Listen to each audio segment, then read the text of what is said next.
maka dia Islam.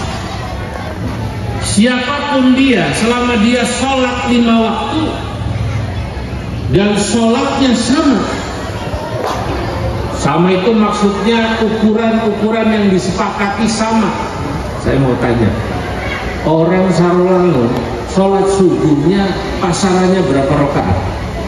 2. Berapa rakaat di situ pasaran subuh? 2. Berapa rakaat? Oh nggak jawab, jangan-jangan kesiangan terus Anda. 2 rakaat kan? Yang beda paling ada kunut, ada tidak kunut. Betul apa tidak? Bedanya paling sebelum subuh ada tarhim, ada tidak tarhim. Ada selawatan, ada tidak selawatan. Nah, yang pakai kunut dan tidak kunut itu namanya paham keagamaan. Tapi kalau sholat subuhnya sama 2 rakaat, berarti sama-sama Islam. Kata Nabi dalam hadis, man shalla salatana wastaqbala qiblatana wa akala dhabihatana fadzalikal muslim fala tughfiru fi dhimmatillah. Fadzalikal muslim, barang siapa orang yang sholat sama seperti kita, puasa sama seperti kita, kiblatnya sama seperti kita, sholatnya menghadap Ka'bah, sembelihannya sama seperti kita, fadzalikal muslim, berarti dia Islam agamanya. Makanya saya katakan, kalau orang sholat walaupun dia Syiah, kalau syahadatnya sama, Islam. Nah, nanti baru beda pada pahamnya. Paham apa tidak? Kalau kita ahlu sunnah wal jamaah, kalau Syiah dia menyebut Syiah, ada bedanya itu Pak. Sama-sama ahlu sunnah wal jamaah, organisasi keagamaannya berbeda, tapi paham keagamanya sama, Sunni. Saya mau tanya, orang NU dengan Muhammadiyah, dengan Persib, dengan Al-Wasliyah, dengan Tarbiyah, saya mau tanya, itu sama ahlu sunnahnya apa tidak? Sama apa tidak ahlu sunnahnya? Sama. Yang membedakan apa Pak Kiai? Yang membedakan adalah pada pada organisasi keagamaan. Yang beda organisasi keagamaannya, tapi paham keagamaannya secara umum sama. Ahlus sunnah wal jamaah, sama-sama ahlus sunnah wal jamaah, NU dan Muhammadiyah. Bapak Ibu, para santri punya kebiasaan dan beberapa hal-hal yang berbeda. Saya kalau sholat, Pak staf ahli, Pak Camat, di masjid, kayak kemarin di Tebur, saya sholat subuh di samping rumah dinas Bupati Tebur, kunut imamnya, berarti NU, karena nggak pakai nyebrang, saya berani. Tadi pagi saya mengingat itu masjidnya nyebrangnya agak jauh, badan saya agak capek, tapi saya dengarkan itu, oh kayaknya juga NU masjid dekat hotel itu. Biasanya terdengar dari sholawatnya tarhib sebelum subuh. Assalatu wassalamu alaik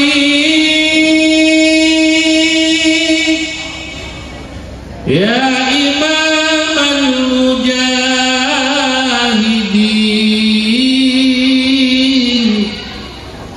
ya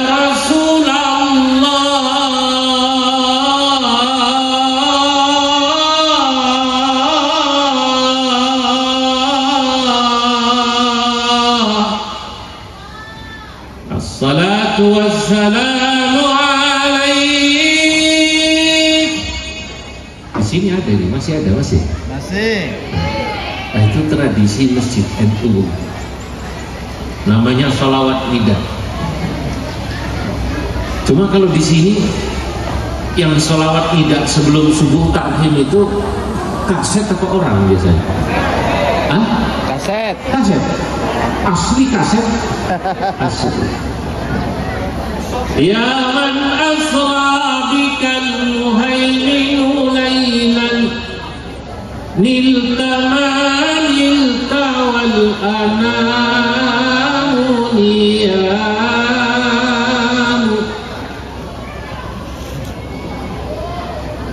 wa taqaddamta lis-salati fasalla kullu man fis samai wa antal imam. Di masjid semacam ini biasanya masjid yang NU. Saya tidak mengatakan kalau masjid Muhammadiyah tidak ada selawatannya, cuma masjid Muhammadiyah biasanya lebih hening. Kalau NU itu dari selawatan-selawatan, tampilan-tampilan seperti santri tadi, ini saya sudah tahu ini Gus Hajar ini pasti NU itu. Pasti apa namanya NU? Karena santrinya diajari selawatan. Bahkan saya mohon maaf, Pak Staf, ahli, Pak Camat, Bapak Polisi, kalau di masjid ada pensiunan selawatan tapi pakai bahasa Jawa, itu saya bilang ini pasti pensiunannya NU ya. Selawatannya selawatan pensiunan, Pak Sekretaris. Sambil nunggu subuh, sesudah tarhib, sesudah adzan, sesudah qobliyah, beliau selawatan. Senajan urip duit pas-pasan, sing penting atine kebaiman, iki nasibe wong pensiunan, uripe ayat dununge aman. Ya Rasulullah salamun alaik ya Rafi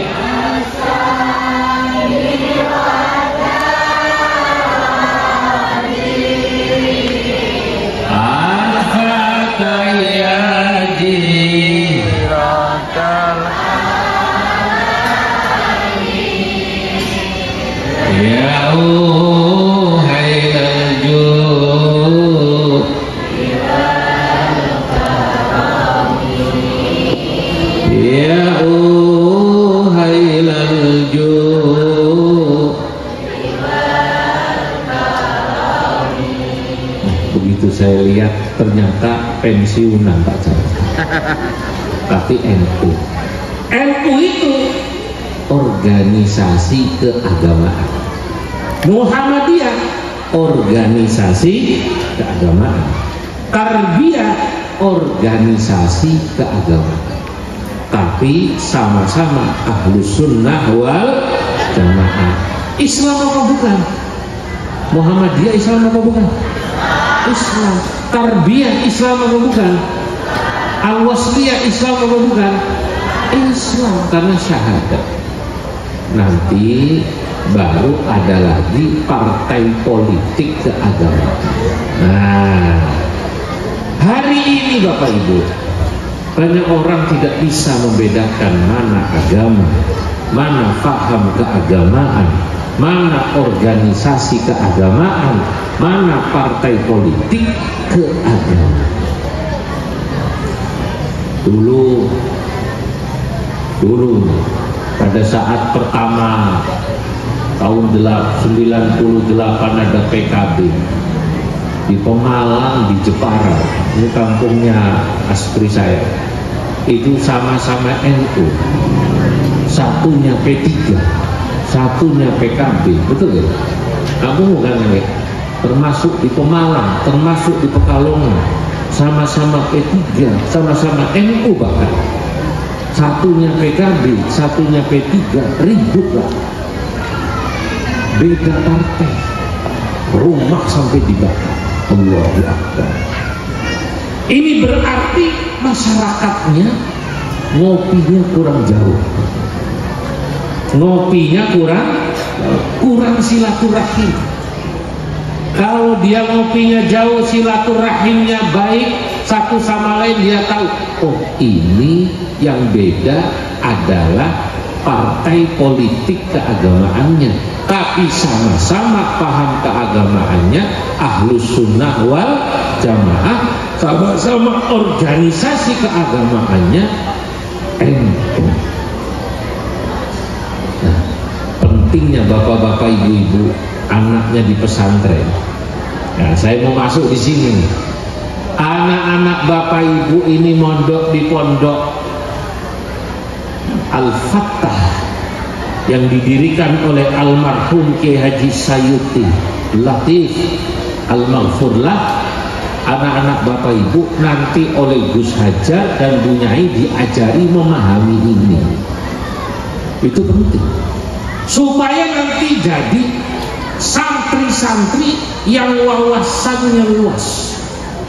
Sebab saya tahu beliau ini Masya Allah Gus, ngajinya lama, sekolahnya tinggi, sudah S2 Gus Hajar ini, sedang mau ngambil S3 doktor. Doktornya serius. Kalau saya kan doktornya honor kaos. Doktor honoris causa, itu namanya doktor honor kaos. Ya yang ngasih UIN betul ya, alhamdulillah, kata orang Jawa nayamun. Santri itu bapak-bapak, ibu-ibu, tergantung siapa kiai. Kalau kiainya wawasannya luas, pemikirannya moderat, maka santri itu nanti begitu dia tamat, dia akan mengikuti kiainya. Contohnya saya ini santrinya Kiai Sahal Mahfud, orang semua tahu. Walaupun saya dulu tidak kuliah formal, nah, kemudian saya di NU sampai ini, kalau eselon saya sudah mentok habis ini. Udah habis eselon saya, wakil ketua umum PBNU itu sudah paling tinggi, sudah habis. Ya tergantung nantilah mau tamat. Kalau memang masih dipakai oleh PCNU ya saya masih di NU. Kalau suruh pensiun ya saya pengajian keliling aja Gus, gitu ya. Kan gitu kan, bapak-bapak, ibu-ibu. Nah, hadirin yang dimuliakan Allah, tergantung karama saya. Saya ini begini cara berpikirnya, kemudian termasuk mulai saya ngarang kitab. Alhamdulillah, walaupun saya santri, hanya aliyah, kitab karangan saya berbahasa Arab 4. Tebel-tebel 350 halaman, 250 halaman, 100 sekian halaman, yang paling tipis ya 40 sekian halaman. Kenapa bisa begini? Karena guru saya Kiai Sahal Mahfud.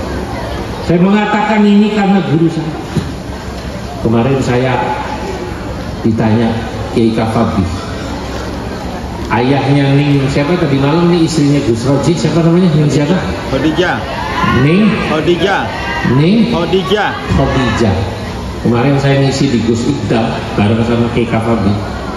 Loh, jenengan itu ya, hanya dari kajian bahasa. Iya lah ya. Alhamdulillah. Enggak sekolah kemana lagi? Betul. Enggak mondok kemana lagi? Tidak. Alhamdulillah, haji bagus. Alhamdulillah Kiai, doanya. Kenapa? Saya merasa dapat berkah Kiai saya. Kalau ada peribahasa Arab yang mengatakan ma fil aba fil abna, apa yang ada pada orang tua biasanya nurun pada anak, itu sesungguhnya peribahasa ini berlaku juga pada santri. Ma fis syuyukh fit talami, apa yang ada pada para masyayikh, para kiai, ma fi syuyukh wal kuyuh. Kuyuh jamaknya kiai. Kalau syuyukh jamaknya syekh. Kalau ditanya kiai jamaknya kuyuh. Ya. Kalau gus jamaknya apa gus? Gawagis. Kalau ning jamaknya apa? Ngawan. Ma fi syuyukh fit talami. apa yang ada pada guru biasanya nurun pada murid. Saya ini ngikuti Kiai Sahal dari mulai paham keagamaannya, kebiasaannya menulis kitab, mungkin yang belum bisa sama pinternya pasti beda. Kalau akal itu kan lain-lain. Kalau akal itu lain. Kemudian yang belum bisa saya ikuti persis Kiai Sahal itu apanya? Mungkin solehnya. Ulama-ulama dulu Masya Allah waroknya luar biasa, moralitasnya luar biasa. Pak Kiai Sahal Mahfud itu bapak-bapak ibu-ibu terkenal. Selama beliau jadi Rais PBNU Pak Sekretaris kan tahu ya. Pernah dengar Kiai Sahal Mahfud cerita sedikit lah yang jelek-jelek itu pernah belum? Belum pernah. Kiai yang alim Pak. Nah, saya mengambil dari guru saya, termasuk kebiasaan menulis kitab itu yang ditanya Kiai Kafabi. Termasuk ber-NU saya mengikuti guru saya. Itulah yang namanya sanad. Apa namanya? Sanad. Maka santri-santri Al-Fattah, Bapak Ibu, para santri dengerin, Anda ini harus mengikuti Kiai Sayuti guru kita almarhum, mengikuti Bunyai, mengikuti Gus Hajar dan Ningning putra Kiai Sayuti dalam hal satu sanad keilmuan, kedua juga bagaimana semangat beliau berjuang dalam ilmu. Jadi kalau nanti tahu kamu mondok di mana, Pondok Al-Fattah, kiainya siapa? Almarhum Kiai Sayuti, Gus Hajar, Bunyai, NU apa Muhammadiyah? Ditanya NU apa Muhammadiyah apa Persis? Nah itu contoh, itu yang saya maksud. Dari sekarang sudah tahu, saya gurunya, kiainya NU, tahu NU. Kemudian perilaku beliau diikuti. Ini namanya sanad. Kalau orang yang tidak pernah mondok, Pak Asisten, Pak Camat, Pak Kapolsek, bapak-bapak, ibu-ibu, lalu kemudian dia tahu saja kalau saya Islam, belajar pelajaran agama Islam di sekolahan umum, sekolah negeri sekarang, itu kan 1 minggu berapa jam Gus? 8. 3 ya? 3. 2 jam malah ya? 2 apa 3 jam? 2 jam. Bagaimana coba Pak Staf ahli, kita nggak prihatin anak-anak kita nggak kena judol, anak-anak kita nggak kena pergaulan bebas, anak-anak kita nggak kena narkoba. Di depan hotel tadi pagi saya menginap, tempat menginap, ya Allah pelang besar itu, bagaimana waspada narkoba. Ya karena tadi itu pelajaran agama yang didapat anak-anak kita di sekolah non agama ya, di sekolah non pesantren sangat minim. Jangankan kok dia tahu tentang perincian mana Ahlus Sunnah wal Jamaah, mana Syiah, mana NU, mana bukan NU, mana kitab kuning, mana bukan kitab kuning. Dia tahu tentang rukun iman, rukun Islam yang standar saja, fikih yang standar. Kalau sekolah umum, Masya Allah, kayaknya belum cukup. Makanya beruntung ini. Santri-santri ini beruntung, alhamdulillah, mondok di Al-Fattah. Alhamdulillah, harus terima kasih sama orang tuanya. Dan alhamdulillahnya Pak Staf ahli, Pak Camat, santri yang mondok di Al-Fattah ini saya dengar katanya alhamdulillah tidak ada yang bayar, karena yang bayar bapak ibunya. Allahumma. Nah berarti ini anak-anak ini harus terima kasih pada siapa? Orang tua yang mondokin. Ya Allah, kok saya dipondokkan, agama saya cukup, saya bisa tahu tentang Islam, keislaman saya bahkan cukup, tahu tentang ada imam Abu Hanifah, Imam Malik, Imam Syafi'i, Imam Ahmad bin Hambal, tahu tentang madhab Hanafi. Pernah dengar madhab Hanafi? Pernah? Pernah dengar madhab Maliki? Pernah? Pernah dengar madhab Syafi'i? Pernah? Pernah dengar madhab Hambali pernah? Nah, saya mau tanya, kalau orang Indonesia banyak kan madhab apa? Madhab Syafi'i.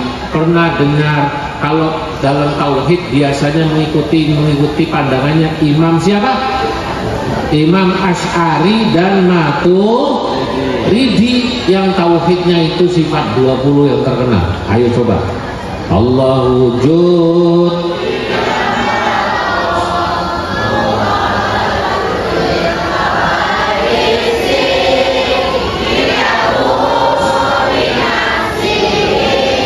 wahdaniyah, ilmu, basar kalam,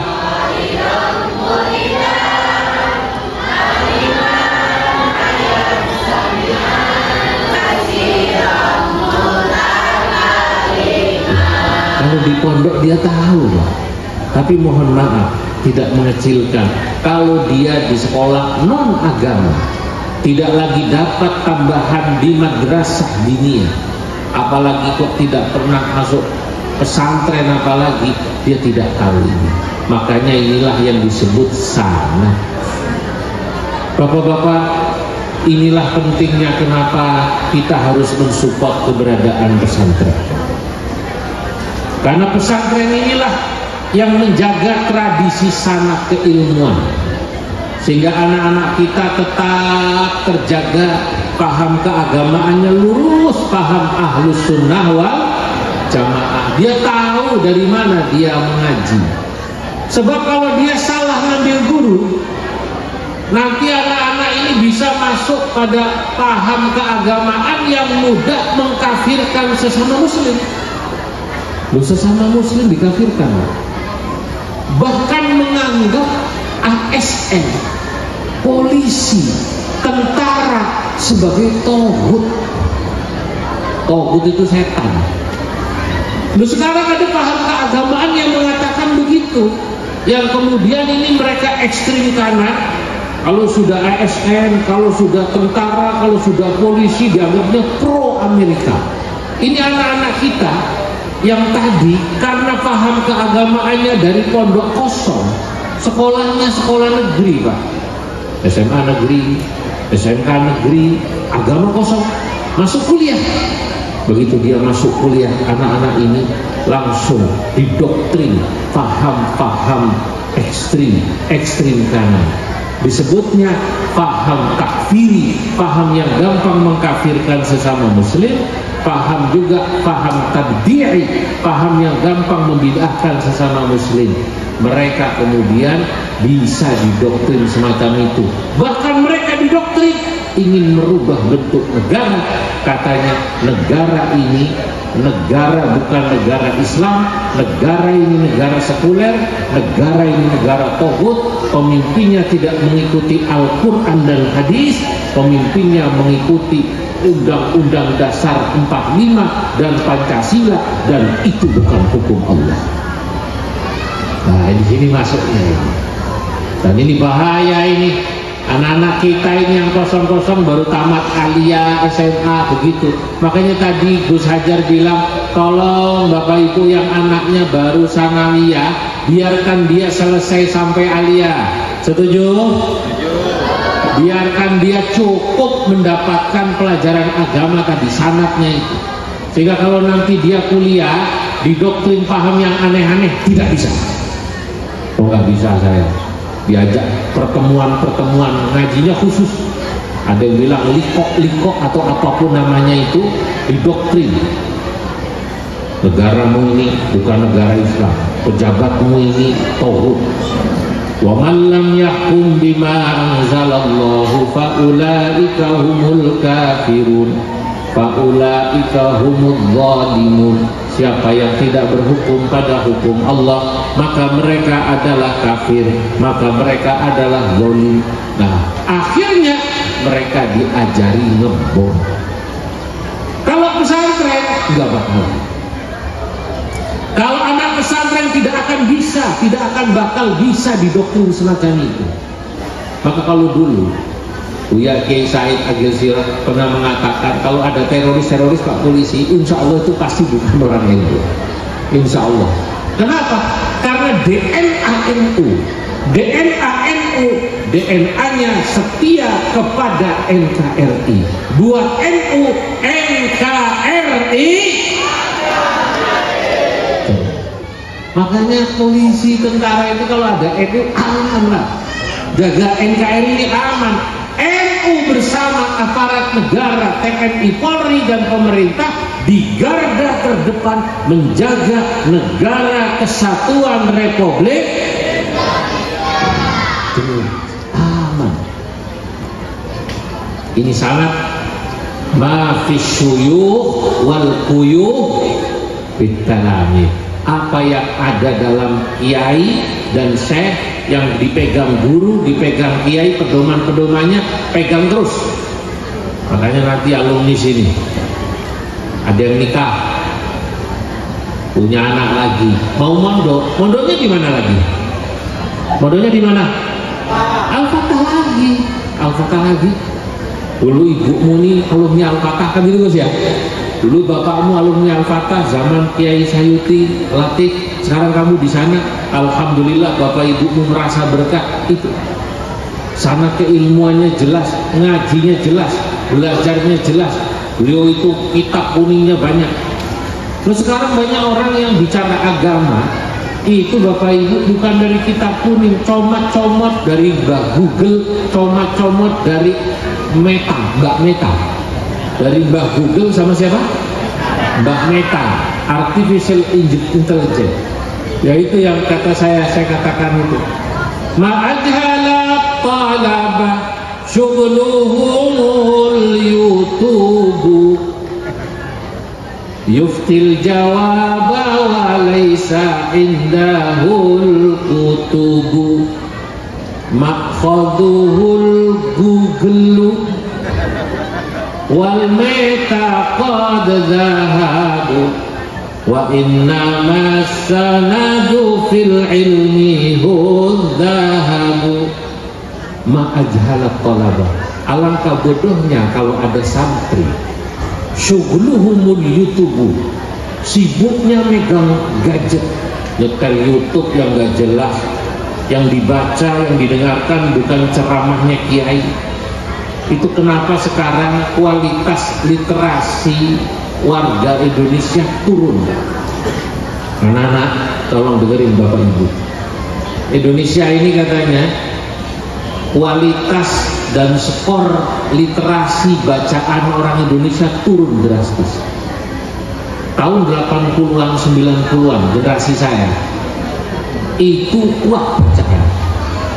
Alhamdulillah karena terbiasa membaca, merenung, menghafalkan, tak masuk. Alhamdulillah tahadus bin nikmah, saya bersyukur kalau ada orang tanya kok Kiai bisa itu, ini hasil bacaan saya tahun 90, tahun 2000. Zaman saya jadi santri saya baca, maka kuat. Anak sekarang tidak, generasi Z atau Gen Z, bahkan sekarang sudah masuk generasi Alpha. Mainannya ini Pak, zaman saya mondok anak-anak yang dihafalkan dibaca kitab Hidayatus Sibyan. Alhamdulillahi wa shalla ala nabiyil habibina wa alihi wa hakafit samaituhu arju ilahi. Lah itu dulu. Sekarang anak-anak sedikit yang kuat baca. Dulu saya kitab nyaris dibaca, direnungkan, dihafalkan. Fathul Qorib, Fathul Majid, Fathul Mu'in, ya kitab apa lagi dulu, Tahrir, Tamthihil Lubab. Kemudian nanti baca kitab-kitab yang lebih besar, Nihayatul Z. Sekarang anak-anak yang dibaca bukan itu, yang dibuka bukan Fathul Qorib tapi Fathul Instagram. Yang dibaca bukan Nihayatul Zen, tapi Nihayatul TikTok. Nah, ini anak-anak sudah tidak lagi berpegangan pada kitab. Sanadnya bukan kitab, bukan masyayikh, sanadnya adalah makhadhuhul Google. Apa namanya? Maksudnya Google. Ya, kemudian apa namanya? Wal metaqaddahu, dan juga yang dilihat adalah meta. Hadirin jamaah yang dimuliakan Allah, maka alhamdulillah sekali lagi anak-anak di sini dari kecil sudah diajari tentang bagaimana mereka mengumpulkan ilmu. Al-Imam Al-Bukhari yang nama aslinya Muhammad bin Ismail bin Ibrahim bin Bardizbah Al-Bukhari menulis kitab Sahih Bukhari yang oleh para ulama dikatakan ashahhu kutubin fid dunya ba'dal Quran, kitab paling sahih di muka bumi sesudah Al-Quran adalah Sahih Bukhari. Beliau dalam Sahih Bukhari bab awal itu menulis satu bab, juz awal itu nulis satu bab, judulnya gini, Al-ilmu qoblal qawli wal amal. Ini kalau diterjemahkan bebas, bab al-ilmu qoblal qawli wal amal. Kalau diterjemahkan bebas, kira-kira ketahui dulu olehmu, baru ngomong, baru kerjakan. Itu kalau diterjemahkan bebas. Al-ilmu itu ketahui. Kamu ketahui dulu, pelajari dulu olehmu, ya, baru ngomong, baru kerjakan. Berarti orang itu sebelum bicara suruh tahu dulu. Sebelum beramal, melakukan sesuatu, bekerja, harus punya ilmu dulu. Maka santri-santri ini seperti anda-anda ini itu diajari sudah. Dalilnya apa kata Imam Bukhari? Bidalil qaulihi ta'ala fa'lam annahu la ilaha illallah ila akhiril ayat wastaghfir lidam. Fa'lam itu maka belajarlah dulu kau annahu la ilaha illallah. Mumpung masih muda, tadi kata Gus Hajar, jangan baru sanawiyah, baru tamat aliyah langsung apa tadi? Dikawinkan, sebab apa nanti nyesel. Ya kecuali memang sudah nggak ada lagi ongkosnya, betul atau tidak? Kecuali sudah cukup umur dan memang ada yang mau. Tapi kalau mau jadi orang hebat, saya mau pesan sama anak-anakku, mumpung di pesantren, bacalah yang banyak. Literasi Anda harus kuat. Sebab orang hebat itu, orang hebat seperti Pak Staf Sus ini, atau Pak Staf Ahli, Pak Judin, Pak Camat ini, beliau adalah orang-orang yang bacaannya kuat. Banyak baca, semua dibaca. Ya kitab kuning dipelajari, ya sejarah-sejarah semua dipelajari. Insya Allah kalau anda semua dan kita semua Bapak Ibu menjadi orang yang kuat baca, kalau kita sudah tadi al-ilmu qoblal qawli wal amali, kalau kita sudah mengetahui, insya Allah pada saat kita bicara, kita sudah cukup kuat modal. Ya alhamdulillah sekarang saya berani bicara banyak ini Pak Sekretaris, ya karena ya saya merasa ya dulunya cukup banyak bacaan. Dulu Syekh Nawawi dan juga para ulama-ulama yang lain itu saya baca kitab rata-rata baru jadi tokoh itu Gus Hajar itu pada saat umur 40-an. Sesudah belajarnya lama baru matang tuh ilmunya, ditempang matang dia. Kalaupun ada tokoh-tokoh masih muda, kemudian yang bersangkutan itu umur 30 atau di bawah 30 kelihatan hebat, ya banyak tulisannya, bisa bicara, bahkan menduduki tempat-tempat yang hebat, posisi yang hebat. Yang seperti ini sangat sedikit.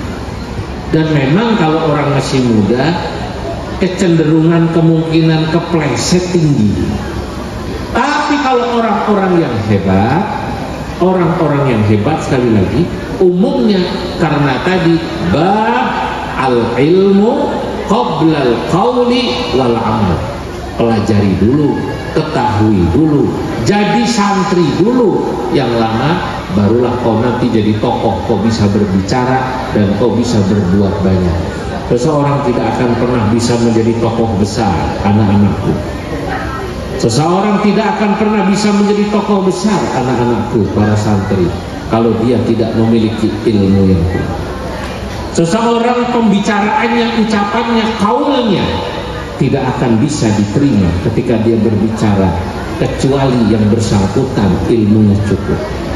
Seseorang tidak akan bisa karya nyatanya, amalnya diterima baik oleh masyarakat termasuk oleh Allah. Ibadah saja kalau nggak pakai ilmu, ibadahnya akan ditolak, kan begitu kan? Wa kullu man bi ghairi ilmin ya'malu a'maluhu mardudatun la tuqbalu. Setiap orang yang dia melakukan amal ibadah tanpa ilmu, amal dan ilmunya tidak akan diterima oleh Allah.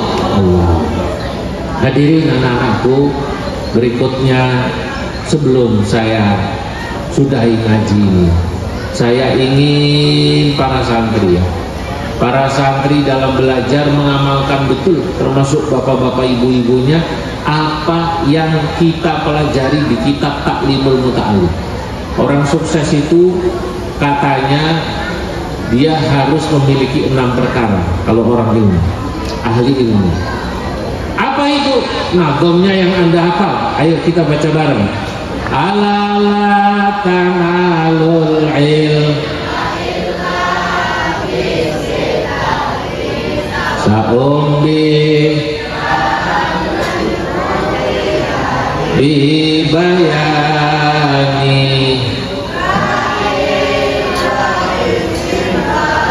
bibari wa irsyad wa tulih. Sebagian tadi sudah disebut oleh Pak Staf Ahli Pak Judin. Kalau nanti sudah tamat jangan lupa sama Kiai, begitu ya. Nah, itu saya jelaskan. Kata Imam Az-Zarnuji ini, penulis kitab Ta'limul Muta'allim, ala la tanalal ilmi illa bisittatin. Ketahuilah Bapak Ibu, anak-anakku, ilmu tidak akan bisa kau dapat kecuali karena 6 perkara. Pertama, zakain, karena kau diberi Allah kecerdasan. Walaupun yang namanya cerdas itu relatif. Ada orang cerdas di bidang ilmu pasti. Kalau belajar matematika cepat nangkep Pak, cepat nangkep, pinter matematikanya, fisikanya pinter, ilmu pasti. Kimia pinter, tapi lemah di ilmu sosial. Nah, lemah di ilmu sosial. Ada lagi anak-anak yang memang cerdas di ilmu sosial, matematikanya paling tinggi. Mohon maaf ibu guru, bapak guru, kalau ketemu murid semacam ini jangan dibilang murid ini bodoh, karena anak-anak itu sesungguhnya semuanya cerdas di bidangnya masing-masing. Betul? Betul.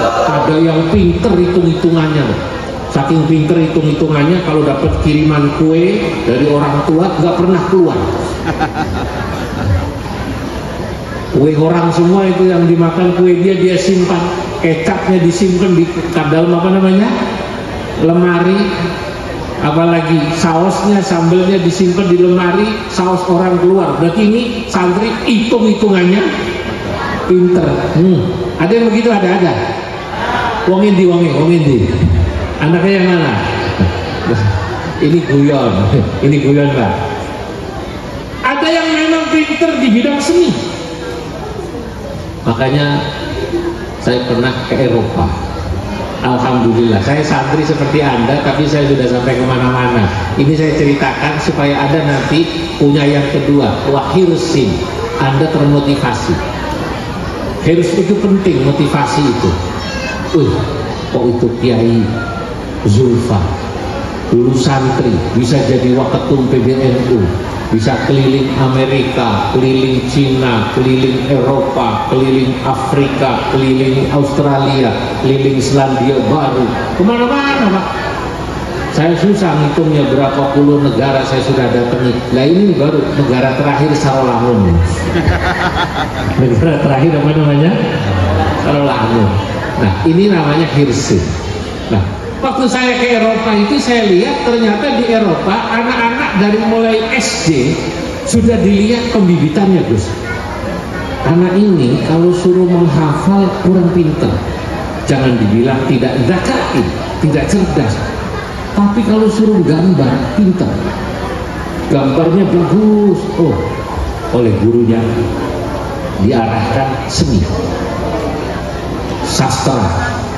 Berarti dia ini punya bakat apa namanya? Seni dan sastra. Jadi seniman tuh. Nggak apa-apa. Dulu pondok saya itu ada teman saya yang kalau bikin seperti ini hebat. Kaligrafi Arabnya hebat, tulisan Arabnya bagus. Baca Arab nggak bisa. Nulis Arab bagus, baca Arab apa namanya? Nggak bisa. Arab gundul nggak bisa, salah terus. Oh kalau baca kitab gundul di sini kalau maknain pakai bahasa Indonesia atau bahasa Jawa? Indonesia. Kalau di Jawa itu Pak asisten, ada Pak Camat, Pak Staf, bisanya kan pakai bahasa Jawa. Kalau ngertiin wa tahlil lihyati al-kafifa atau al-kafa lan nyelo godek itu ini apa namanya? Jenggot al-kafifati yang ketal itu tebal. Wudu kalau jenggot kita tebal disunahkan airnya diginikan. Bacanya salah. Wa tahlil lihyatil kafifa lan nyelo dinya gudik kan nggak ada harakatnya. Godek dibaca apa namanya? Gudik. Al-katifah yang ketel dibacanya gudik kang gatel. Kata kiainya bener gue bener, gudik memang gatel. Anak ini baca kitab gak pintar tapi jago dekor. Ada teman saya kemarin itu saya ketemu temennya satu kampung, orang satu kampungnya. Ya Allah teman saya ini Sohibi teman saya. Ya Allah rupanya cerdas. Kalau bikin ini cerdas kan. Oh supaya indah dikasih model begini. Loh, santri kita ada begitu. Nah semua santri, semua anak pada dasarnya cerdas di bidangnya apa? Masing-masing. Maka manfaatkan kecerdasan Anda. Kiai-kiai, guru-guru harus bisa menangkap ini potensi daripada murid yang cerdasnya lain-lain. Kedua motivasi, wahirsu. Tadi saya katakan pada saat saya jadi santri, saya punya motivasi. Pondok saya dulu didatangi tokoh-tokoh besar, Gus Dur, menteri, kiai besar. Maka bersyukur, alhamdulillah Pondok Al-Fatah ini didatangi orang-orang besar. Tadi kata Gus Hajar, Syed Agil Sirot, Ketua Umum PBNU pada masanya pernah ke sini. Alhamdulillah saya sampai sini. Kiai-kiai lain, nah itu Anda lihat, oh kiai itu dulu karangan kitabnya banyak. Anda kemudian harus berpikir, saya pengen seperti beliau. Itu dulu Kiai Waketum cerita pernah sampai Andalusia, Spanyol, pernah sampai Eropa, pernah sampai Amerika, pernah sampai Kanada.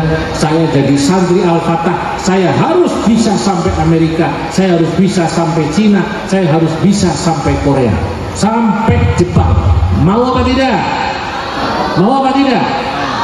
Itu harus punya hirsin, harus ditanamkan itu dari sekarang. Wastibari. Tapi untuk seperti tadi termotivasi, santri harus sabar. Wali santri sabar. Belajar yang sabar ya nak ya.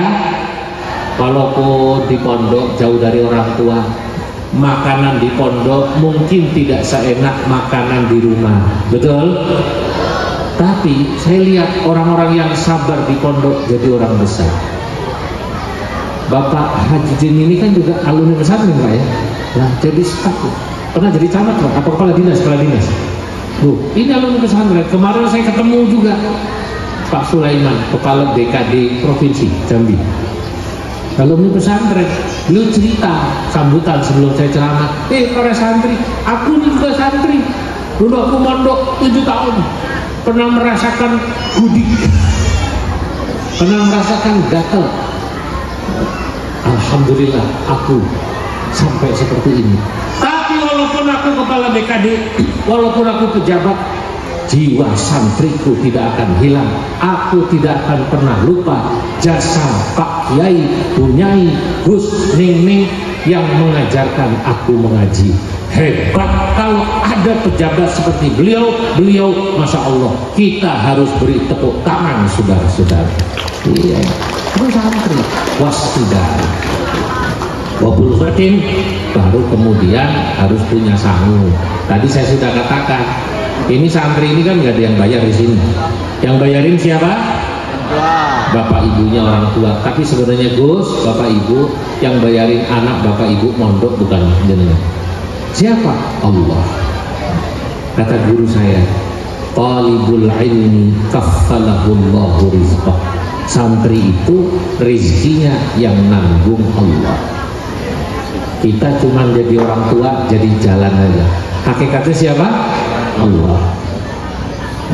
Wa irsyadi ustadin, barulah kemudian belajar itu ilmu baru didapat kalau ada petunjuk ustad kiai. Watuli zaman. Petunjuknya dari siapa? Pengasuh, dari guru-gurumu. Dan terakhir, waktunya harus lama. Hadirin yang dimuliakan Allah, semoga apa yang saya sampaikan manfaat. Beri sama kita doakan semoga almarhum almarhumlah Romo Kiai Sayuti, ya, ini amalnya diterima Allah Subhanahu wa taala. Ini perjuangan membangun pondok semacam ini berat. Dan juga kita doakan Gus Hajar dan putra-putra beliau termasuk Bunyai Sayuti dikasih kekuatan Allah Subhanahu wa taala melanjutkan perjuangan pondok pesantren. Kita doakan Bapak Bupati dan seluruh staf-stafnya, Bapak Kapolres dan seluruh staf-stafnya ini, umara kita juga dijadikan umara yang senang sama agama. Amin. Yang senang sama agama, termasuk kiai-kiai yang lain, beliau-beliau yang punya pesantren juga. Semoga pesantrennya juga diberi maju oleh Allah Subhanahu wa taala. Tolong doakan supaya pengurus NU, Pak. Pengurus NU, Pak, sekretaris ini juga hubungannya sama kiai kultural ini kuat. Kalau bisa Gus Hajar juga masuk kan di pengurus NU kan? Tetap harus masuk Gus, walaupun sibuk di pesantren, namanya nyantol di NU. Supaya kalau ada apa-apa kita bareng-bareng, kalau gitu kan ya, ngurusi masyarakat, ngurusi umat. Dan saya doakan, kita doakan santri sini, insya Allah dijadikan santri-santri yang ke depan santri excellent. Santri apa namanya? Excellent. Jangan cuma sarung aja BHS excellent. Santri juga apa namanya? Excellent. Itu kan BHS excellent itu sih. BHS excellent. BHS itu betul-betul hasil soanan sarungnya. Ya, saudara-saudara, Bapak Ibu yang dimuliakan Allah, sekian, mari kita sudahi ngaji. Ada yang doa nanti kan ada kan? Ada kan? Ya, ada yang baca doa ya. Sekalian mau nih, sekalian ya. Bismillahirrahmanirrahim. Allahumma salli wa sallim ala sayyidina Muhammad fil awwalin wal akhirin wa barik wa radhiyallahu tabaraka wa ta'ala an sadatina ashabi Rasulillah ajma'in. Alhamdulillah rabbil alamin.